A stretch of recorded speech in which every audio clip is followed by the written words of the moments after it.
विनाश काले विपरीत बुद्धि, ये कथन बांग्लादेश के लिए बिल्कुल सटीक बैठता है। पहले दीपू चंद्र दास, फिर अमृत मंडाल, इनकी हत्या करके बांग्लादेश ये सोच रहा है कि वो इंडिया से बदला ले रहा है, क्योंकि ज़्यादातर हिंदू इंडिया में है। अगर हिंदू की हत्या होगी तो प्रेशर बढ़ेगा इंडिया पे, मामला जाएगा इंटरनेशनल, और जो इलेक्शन होने वाले हैं फरवरी में वो आगे बढ़ जाएंगे। लेकिन सच्चाई कुछ हो रही है दोस्तों। ऐसा क्यों बोला जाता है कि इंसान जो है उसको अपनी औकात में रहना चाहिए। अगर आपका पड़ोसी आपसे ज़्यादा ताकतवर हो और चुप बैठा हो तो बार बार उंगली नहीं करनी चाहिए। ये दोनों बातें बांग्लादेश को जल्दी समझ में आने वाली है, और हो सकता है आने वाले कुछ समय में बांग्लादेश देश ही ना रहे। ऐसा मैं हवा में बात नहीं कर रहा, ये 1971 वाले सिनेरियो दोबारा बनते दिख रहे हैं। आपको बाहर से देख के लग रहा होगा ऐसा कि बांग्लादेश में कितनी एकता है, एक होकर सरकार चला रहे हैं, दंगे कर रहे हैं। मैं बताऊंगा कितने एक हैं। आज की वीडियो में बात करेंगे कि बांग्लादेश की पॉलिटिक्स क्या है, और वहाँ से लेकर के बांग्लादेश के टूटने तक का सफ़र ये तय करेंगे हम।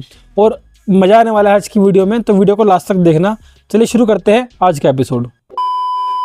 शुरुआत करते हैं जुलाई 2024 से। यहाँ पे क्रांति हुई बांग्लादेश में, और अवामी लीग की जो सरकार थी, उनकी जो लीडर थी शेख हसीना, उसको उखाड़ फेंका। उसके बाद है मोहम्मद यूनुस।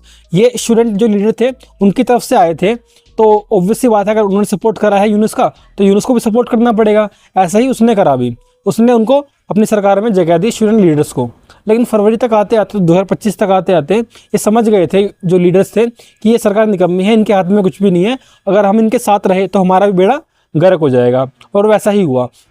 इन्होंने क्या करा, फिर फरवरी में आके अपनी नई पार्टी बना ली जिसका नाम था एनसीपी, जिसे बोलते हैं नेशनल सिटीजन पार्टी। अब आप समझो यहाँ पे जो यहाँ पे गेम है ना बांग्लादेश में, पूरा स्टूडेंट्स का गेम है। यहाँ पे जो पॉलिटिक्स होती है पूरे ही स्टूडेंट के आसपास घूमती रहती है। यहाँ पे मेनली 3 ग्रुप हैं, जिसे बोल सकते हैं हम GCS। जी मतलब होता है गवर्नमेंट को सपोर्ट करने वाली। जैसा भी एग्जांपल में हमने देखा कि किस तरह से स्टूडेंट लीडर ने सपोर्ट करा, सरकार आई यूनुस की, तो वहाँ पे पार्टी कौन सी बन गई, एनसीपी। यानी कि एनसीपी पार्टी वो पार्टी है जो गवर्नमेंट को सपोर्ट करती है। फिर आता है सी मतलब होता है कैंपस, वो पार्टी जो कॉलेज के कैंपस होता है वहाँ पे यूथ को समझाती है। समझाती तो क्या है, मतलब ये बोल सकते हैं कि नेतागिरी करती है। देश की पॉलिटिक्स में उनका कोई खास योगदान है नहीं, बस वो छोटे लेवल पे काम करती है। फिर आती है स्ट्रीट पॉलिटिक्स, वो पॉलिटिक्स जो सड़कों पे होती है। तीनों ही ये जो पॉलिटिक्स है ये स्टूडेंट ही कर रहे हैं, बस तरीका अलग अलग है।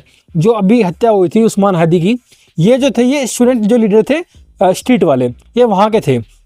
अब ये तीनों का ही जो आइडियोलॉजी है तीनों पार्टी की वो सेम है। तीनों ही एंटी इंडिया बातें करते हैं।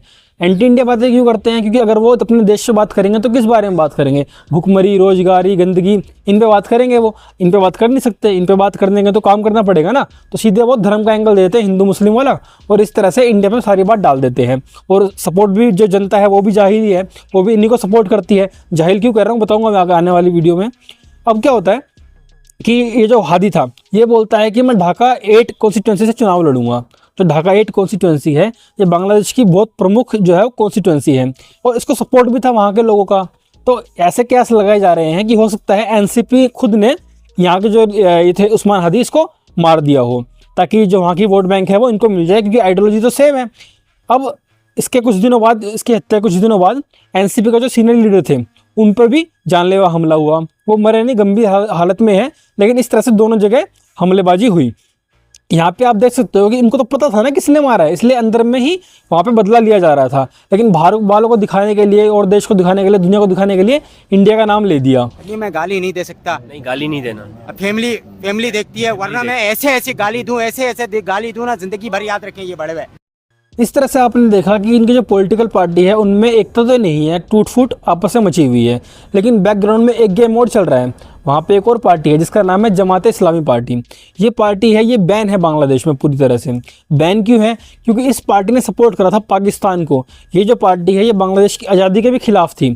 ठीक है, अगर मैं बात करूँ उस टाइम की, तो उस टाइम पे जब पाकिस्तानी अत्याचार कर रहे थे बांग्लादेशियों पे, रेप कर रहे थे उनका और लूटपाट कर रहे थे, उस टाइम पे ये जो पार्टी थी, ये जो जमात इस्लामी पार्टी है, ये पाकिस्तानियों का सपोर्ट कर रही थी। ये जो पार्टी है ये सरकार में नहीं मानती, ये खलीफा में मानती है, ये संविधान में नहीं मानती, ये मानती है शरिया कानून में। तो यानी कि अगर ये पार्टी आ गई तो संविधान ख़त्म, इलेक्शन ख़त्म, सरकार ख़त्म, एक तरह से पूरी तरह राजतंत्र आ जाएगा। और ऐसे भी कयास लगाए जा रहे हैं कि ये जो पार्टी थी जमात इस्लामी पार्टी, इस पार्टी ने ही इन दोनों पे अटैक करवाया हो, इसमें हादी की हत्या हो गई। एनसीपी लीडर जो है गंभीर रूप से घायल है, ताकि वहाँ की जो वोट बैंक है वो उनको मिल जाए। और ये सरकार में विश्वास तो रखते नहीं है, अगर इलेक्शन ही नहीं होंगे तो सरकार जो है वो अपने आप हट जाएगी और एक तरह से इनका राज आ जाएगा। ये तो थी यहाँ की पॉलिटिक्स। अब बात करते हैं आगे, अब बात करते हैं इस बारे में कि इसके टुकड़े कैसे होंगे बांग्लादेश के। देखो दोस्तों, आप मैप में देखो, इसे बोलते हैं सिलीगुड़ी कॉरिडोर। ये जो कॉरिडोर है, ये इकलौता रास्ता है जो हमें कनेक्ट करता है नॉर्थ ईस्ट से, अगर हम बांग्लादेश से ना जा पाए तो अब क्या है, जो बांग्लादेश धमकी देता है कि हम इस चिकन नेक को बोलते हैं इसको, कि हम इस चिकन नेक पे कंट्रोल कर लेंगे, कब्जा कर लेंगे, और आपके नॉर्थ ईस्ट की जो स्टेट है उन पे कब्जा कर लेंगे हम। इस तरह से वो आपको मैप में भी देखा होगा आपने, किस तरह से दिखाते हैं कि जो 7 स्टेट है ये हमारी स्टेट हो गई। लेकिन अब यहाँ पे क्या हो सकता है, यहाँ पे इनके 2 स्टेट ऐसे हैं बांग्लादेश के ही, एक हो गया रंगपुर, एक हो गया चिटगांव। ये 2 जगह ऐसी हैं यहाँ पे, अगर इतिहास की बात करूँ तो यहाँ पे पहले बहुत सारे अल्पसंख्यक रहते थे। अगर हम किताबों की माने तो यहाँ पे 40% हिंदू रहते थे इन 2 जगहों पे। तो अगर हम ये जो रंगपुर वाला एरिया है इस पर कंट्रोल कर ले, अगर हम इसको तोड़ दें बांग्लादेश से, तो जो हमारी चिकन नेक है वो बड़ी हो जाएगी और हमें पूरा पैसेज मिल जाएगा नॉर्थ ईस्ट में जाने का आसानी से। और दूसरा जो चिटगांव वाला रास्ता है ये कनेक्ट करता है त्रिपुरा को। तो अगर हम इस पर भी कब्जा कर लेते हैं, यानी कि ये 2 हिस्से, अगर 2 जो पार्ट है इनको तोड़ दे, अगर हम अपने इंडिया में ले लें, तो इस तरह से हमारे पास ऊपर से भी जा सकते हैं नॉर्थ ईस्ट में और नीचे से भी जा सकते हैं। तो जो इनकी धमकी है ना कि हम कब्जा कर लेंगे चिकन नेक पे, इंडिया पे कब्जा कर लेंगे, 7 स्टेट पे कब्जा कर लेंगे, वो बात धरी की धरी रह जाएगी। आपका क्या कहना है इस बारे में, बताना मुझे कमेंट बॉक्स में। आपके जो भी विचार हो आप मुझे खुल के बता सकते हो। हमारा चैनल है, जो हमारी इंस्टाग्राम आईडी है वो भी कमेंट बॉक्स में डाल दूंगा मैं। बाकी मिलेंगे नेक्स्ट वीडियो में, तब तक के लिए जय हिंद, जय भारत।